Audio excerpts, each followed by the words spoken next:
জাতির একটি আকাঙ্ক্ষিত আজকে প্রত্যাশিত ঐতিহাসিক দিন।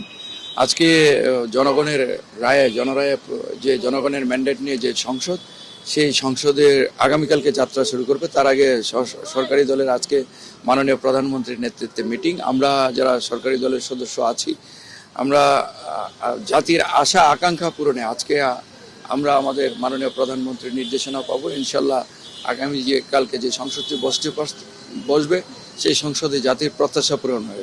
সংসদটি অত্যন্ত সরকারি এবং বিরোধী দলের অংশগ্রহণে একটি প্রাণবন্ত এবং জনস্বার্থে জনপ্রত্যাশা পূরণে এবং দেশের যে পরিবর্তনের আকাঙ্ক্ষা, জুলাই বিপ্লব পরিবর্তনের আকাঙ্ক্ষা নিয়ে এই সংসদ গঠিত হয়েছে।